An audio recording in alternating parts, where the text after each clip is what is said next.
If your OSI alarm panel is not fully charging after being plugged in for over 3 hours and the battery icon on the top right side of the display panel still shows as charging or even an empty red battery icon, then it's most likely because the OSI alarm panel is not getting sufficient power to charge the backup battery. First, ensure that the backup battery switch is set to the on position, and check that the electrical outlet the adapter is plugged into has power.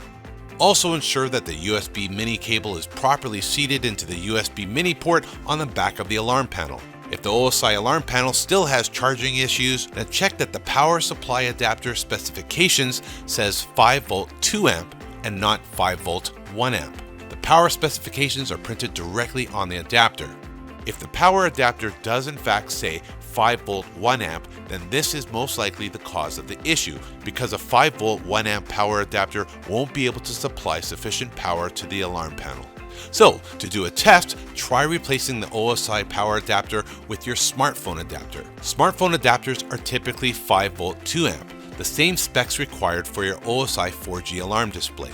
If the alarm display is fully charged after being plugged in for over 3 hours using your smartphone adapter and your OSI alarm system is still under 1-year warranty, please contact OSI Go Direct to have your power adapter replaced. If your warranty has passed, you can purchase any brand 5V 2A power adapter at Amazon, for example, for a very low cost. Now, if your alarm display is plugged in for over 3 hours using your smartphone adapter, but the battery still has charging issues or is showing a red empty battery icon on the top right corner of the alarm display, then the internal backup battery may need replacing.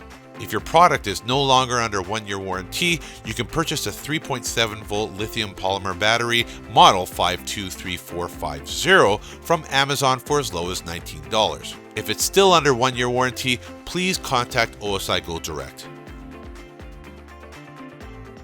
Well, we hope this video helped you out. All the products you see here are available on Amazon.com and Amazon.ca. If you have any questions, please don't hesitate to leave your question below and we'll be sure to answer it as soon as possible. My name is Brandon Paris and thank you for watching.